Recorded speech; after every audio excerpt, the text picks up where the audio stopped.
एक बार की बात है, जादूगरों की बस्ती में लाली नाम की एक जादूगरनी रहती थी।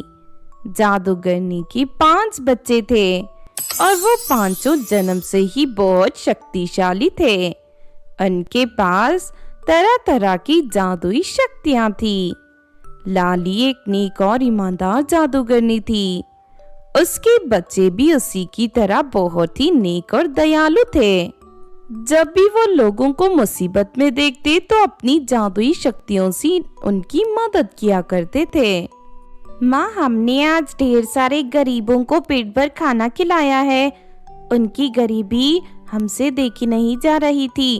खाने के साथ साथ हमने उन्हें पहनने के लिए नए कपड़े और ढेर सारे सोने के सिक्के भी दिए हैं। अरे वाह मेरे बच्चों, ये तो तुमने बहुत अच्छा काम किया। हमेशा ऐसे ही गरीब और जरूरतमंद लोगों की मदद करना। दूसरी तरफ लाली के पड़ोस में उसकी सौतेली बहन मीनाक्षी जादूगरनी रहती थी। मीनाक्षी के बच्चे बहुत ही नालायक थे। वो उसकी एक भी बात नहीं सुनते थे और हमेशा दूसरों को परेशान किया करते थे। मीनाक्षी जब भी अपनी बहन के बच्चों को देखती तो उसे बहुत जलन होती थी। उधर लोग हमेशा मीनाक्षी के सामने उसके बच्चों की बुराई करके लाली के बच्चों की तारीफ किया करते थे। इस बात से मीनाक्षी गुस्से से तिलमिला जाती थी। फिर एक दिन, बस बहुत हो गया, जब देखो तब हर कोई लाली के बच्चों की तारीफ करता है। उनके पिल्लों की तारीफ सुनकर मैं तंग आ चुकी हूँ। मैं लाली के बच्चों को जिंदा नहीं छोड़ूंगी। उन्हें मारने के बाद ही मुझे चैन मिलेगा। फिर एक दिन लाली के बच्चे स्कूल जा रहे थे। तभी रास्ते में मीनाक्षी उन्हें रोक कर कहती है, सुनो, मैं जादुई गार्डन में घूमने जा रही हूँ। उस गार्डन में आइसक्रीम, चॉकलेट देने वाली तरह तरह के जादुई पेड़ हैं। तुम सब मेरे साथ वहाँ घूमने चलोगे? हाँ हाँ मौसी, क्यों नहीं, ऐसा अनोखा गार्डन हमें भी देखना है। उसके बाद मीनाक्षी उन सभी बच्चों को अपनी जादुई कालीन पर बैठा लेती है और हवा में उड़ाकर वहां से निकल जाती है। आसमान में पहुंचने के बाद मीनाक्षी उन सभी बच्चों को ढेर सारे लड्डू खाने के लिए देती है। मीनाक्षी के इरादों से बेखबर बच्चे सारे लड्डू खा लेते हैं और अगले ही पल सभी बच्चे बेहोश हो जाते हैं। ये देख मीनाक्षी बहुत खुश होती है और एक एक कर उन सभी बच्चों को मारने के लिए उन्हें कालीन से नीचे फेंक देती है। दूसरी तरफ धरती पर एक सूखे कुएं के पास कुछ खड़ी औरतें आसमान की ओर देखकर बारिश होने का इंतजार कर रही थी। तभी उन्हें लाली के 5 बच्चे आसमान से गिरते हुए दिखाई देते हैं। अरे वो देखो, आसमान से बारिश की जगह बच्चे नीचे गिर रहे हैं। अरे हाँ, तुमने सही कहा, ये तो बहुत ही अजीब नजारा है। चलो उन बच्चों को पकड़ लेते हैं, वरना जमीन पर गिरकर उन बच्चों की मौत हो सकती है। फिर वो सभी औरतें दौड़कर उन 5 बच्चों को पकड़ लेते हैं। इस तरह बच्चे जमीन पर गिरने से बच जाते हैं। फिर वो सभी औरतें लाली के बच्चों को अपने घर ले जाती है। थोड़ी देर के बाद लाली के बच्चों को होश आ जाता है। हमें बचाने के लिए आप सभी का बहुत बहुत शुक्रिया। और लेकिन तुम सब इस तरह आसमान से कैसे गिरे? आखिर तुम सब कहाँ से आए हो? तभी अचानक वहाँ मीनाक्षी आ जाती है। मीनाक्षी फौरन उन बच्चों के ऊपर बड़ा सा जाल फेंक देती है। आसमान से गिरकर तुम लोग बच गए, लेकिन अब मैं तुम्हें नहीं छोड़ूंगी। चलो मरने के लिए तैयार हो जाओ। लेकिन तभी लाली का छोटा बेटा अपनी जादुई शक्ति से उस जाल को जलाकर राख कर देता है। चलो इस दुष्ट मौसी को सबक सिखाते हैं, तभी इसकी अक्ल ठिकाने आएगी। फिर लाली की बड़ी बेटी अपनी जादुई शक्ति से मीनाक्षी को रस्सियों से बांध देती है। उसके बाद वो 5 मिलकर मीनाक्षी की खूब पिटाई करते हैं। ये बहुत बुरी जादूगरनी है, चलो इसके दोनों हाथ काट देते हैं, वरना आगे इसी तरह दूसरों को तंग करेगी। इतना कहकर लाली की तीसरी लड़की मीनाक्षी के दोनों हाथ को काट देती है। अरे नहीं, मेरे दोनों हाथ कट गए, मुझे बहुत दर्द हो रहा है, अरे कोई बचाओ मुझे। इस तरह मीनाक्षी चिल्लाते हुए वहाँ से भाग निकलती है। इसके बाद वो पांचों बच्चे उन औरतों का शुक्रिया अदा करने के लिए उन्हें ढेर सारे सोने के सिक्के देते हैं। फिर पांचों एक जादुई स्कूटर प्रकट करके उस पर सवार हो जाते हैं और अगले ही पल वो जादुई स्कूटर हवा में उड़ती हुई उन बच्चों को उनके घर ले जाता है। इस तरह सब कुछ ठीक हो जाता है और वो सभी बच्चे फिर से अपनी माँ के साथ खुशी से रहने लगते हैं। एक दिन मायागढ़ की राजकुमारी नताशा समंदर में मछलियां पकड़ रही थी। तभी अचानक उसके गले से हीरे का हार समुंदर में गिर जाता है। अरे ये क्या, मेरा हार तो पानी में गिर गया। मुझे किसी भी तरह अपनी हार को ढूंढना होगा। अगर मैं बिना हार के महल गई तो माँ बहुत नाराज होगी। इसके बाद नताशा छलांग लगाकर पानी में कूद जाती है और समंदर की गहराई में जाकर अपना हीरे का हार ढूंढने लगती है। तभी वो देखती है कि एक चुड़ैल ने 7 जलपरियों को रस्सियों से बांध रखा है। वो सभी बेचारी जलपरियां गर्भवती थीं। फिर चुड़ैल सभी जलपरियों को लेकर पानी के सतह पर आ जाती है और अपने भूतिया नाव के ऊपर बैठाकर वहां से किनारे की ओर जाने लगती है। बचाओ, कोई हमें बचाओ, ये चुड़ैल हमारी बलि चढ़ाना चाहती है, कोई तो हमारी मदद करो। इस तरह वो सभी जलपरियां मदद के लिए जोर जोर से चिल्ला रही थी। दूसरी तरफ नताशा चुड़ैल की नाव का पीछा करते हुए किनारे तक पहुंच जाती है।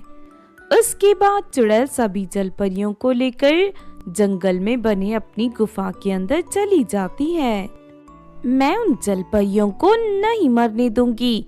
मैं अभी जाकर उस चुड़ैल को मार कर उन सभी जलपरियों को आजाद कर दूंगी। फिर नताशा अपनी तलवार निकाल लेती है और गुफा के अंदर जाकर चुड़ैल को धमकी देने लगती है। अगर तुझे अपनी जान प्यारी है तो इन जलपरियों को आजाद कर दे, वरना मैं अपनी तलवार से तेरा सर काट दूंगी।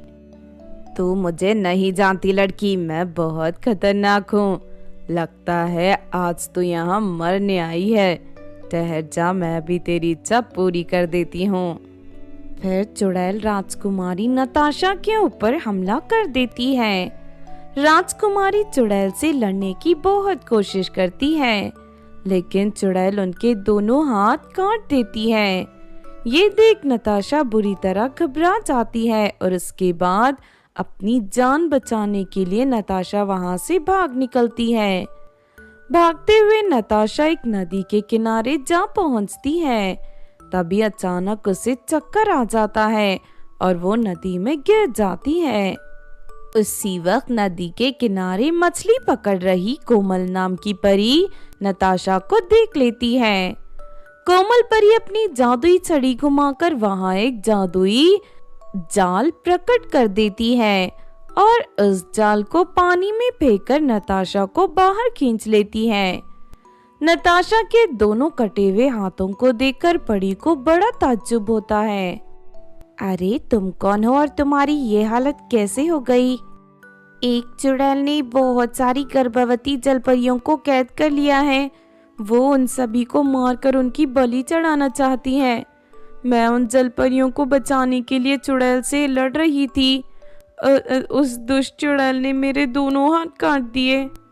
नताशा की बात सुनकर परी को खून खौल उठता है। तुम चिंता मत करो, मैं उस चुड़ैल को खत्म करके उन सभी जलपरियों को आजाद करवा दूंगी। उसके बाद परी अपनी जादुई छड़ी घुमाकर नताशा के शरीर में 2 नए हाथ प्रकट कर देती है। ये देख नताशा बहुत खुश होती है। उसके बाद नताशा राजकुमारी परी को लेकर चुड़ैल की गुफा में पहुंच जाती है। उस वक्त चुड़ैल उन सभी जलपरियों को बेहोश करके उन्हें आग के ऊपर चढ़ी हुई एक बड़ी कढ़ाई में डालने की तैयारी कर रही थी। लेकिन तभी परी अपनी शक्ति से चुड़ैल को रस्सियों से बांध देती है। देख परी, मुझे छोड़ दे वरना तू बेमौत मारी जाएगी।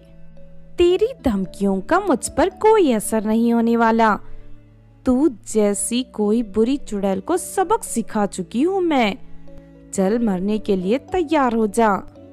उसके बाद परी अपने पास एक चमकीला हीरा निकालकर चुड़ैल को खिला देती है। चुड़ैल के पेट के अंदर जाते ही वो हीरा जलने लगता है। ये देख चुड़ैल घबराकर जोर जोर से रोने लगती है। अरे मर गई रे, कोई बचा मुझे, अरे कोई मेरी मदद करो। थोड़ी ही देर में एक तेज धमाके के साथ चुड़ैल के शरीर के चीथड़े उड़ जाते हैं और उस दुष्ट चुड़ैल का खात्मा हो जाता है।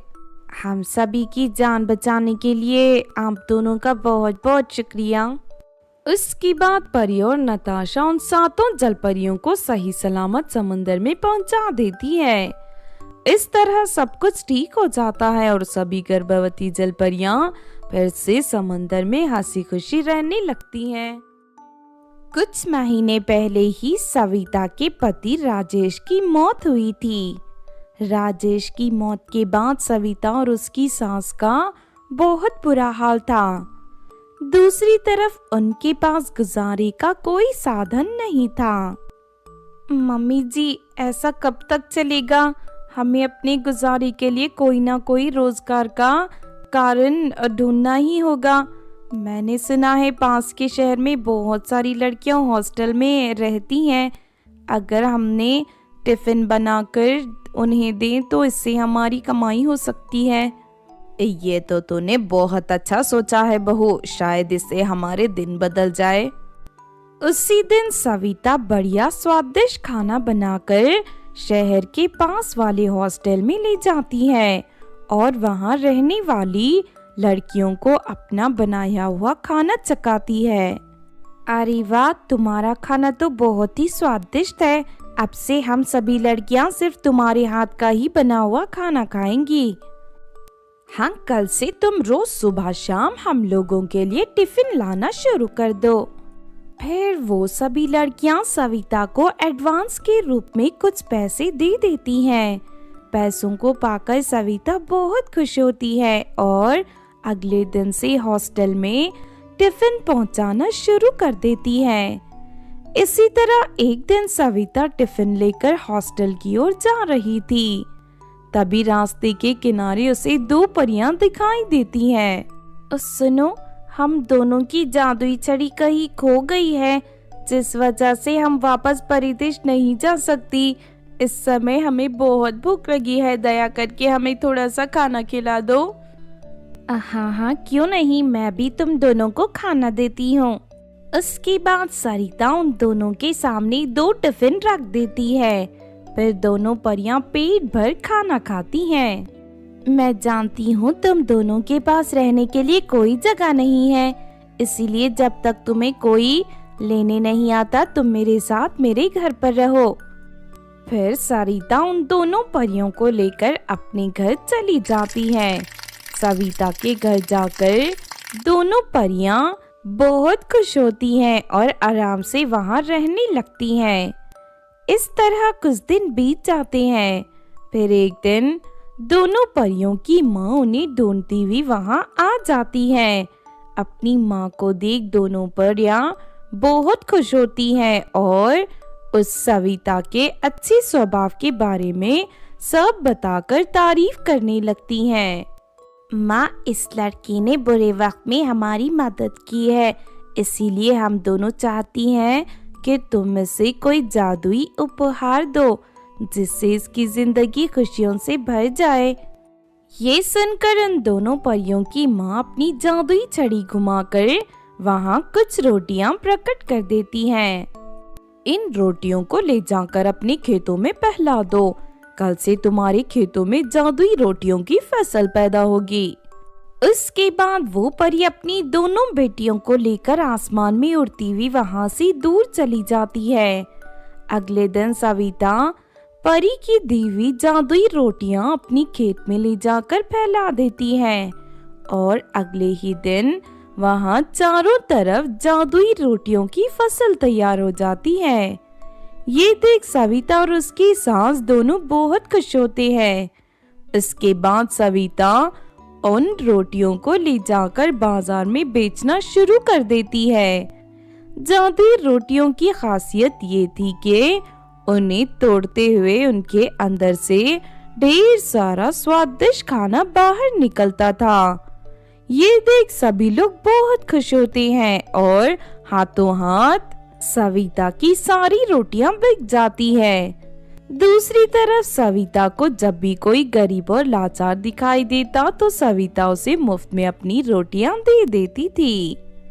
इस तरह सब कुछ ठीक चल रहा था, लेकिन फिर एक दिन शहर में रहने वाले एक बड़े रेस्टोरेंट के मालिक जोगिंदर को सविता की जादुई रोटियों के बारे में पता चल जाता है। फिर अगले दिन सविता रोटियां लेकर बाजार की ओर जा रही थी। तभी रास्ते में रेस्टोरेंट का मालिक जोगिंदर उसे रोककर धमकी देने लगता है। सुन लड़की, तेरे पास जादुई रोटियों का जो खेत है वो मेरे हवाले कर दे और यहाँ से कहीं दूर चली जा, वरना मैं तुझे मारकर जमीन में दफन कर दूंगा और किसी को कुछ पता भी नहीं चलेगा। मुझे नहीं जानती हो तो मैं बहुत ही खतरनाक आदमी हूँ।